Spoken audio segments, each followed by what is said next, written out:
Армысыздар қадірменді қауым. Құрметті президент мырза, кешегі айтылған халық алдындағы үндеуіңізге мен қосыламын. Бірақ та халықты мазалайтын маңызды мәселелер айтылмай қалды деп ойлаймын.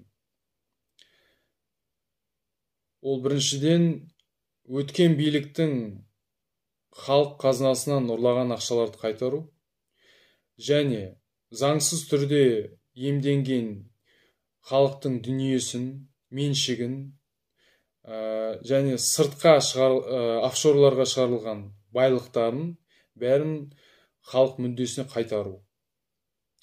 Және жемқорлар, сол билікте отырған азаматтарды қылмыстық жауапкершілікке тартуды сұраймын.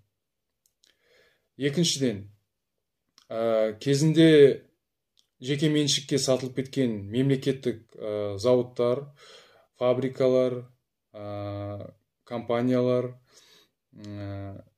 солар қайтадан мемлекеттің еншісіне қайтарылсын деп сұраймын. Үшіншіден, бұл бүкіл саладағы жанармай, азық-түлік болсын, бағалары шарықтауы тоқтатылсын. Соны сұраймын. Төртіншіден, Астананың аты қайтадан Астана болсын. Нұрсұлтан атауын өзгертуді сұраймын Астанаға. Және де Назарбаевтың атымен берілген ғимараттар, жаңағындай неше түрлі объектілер, солардың жаңағындай атауларын бұрынғы атауларға ауыстыруды сұраймын. Халық сізге сенеді, мен де сізге сенемін.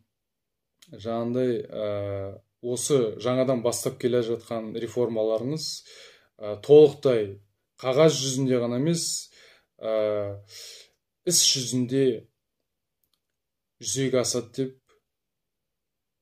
сізге сеніммен қараймыз.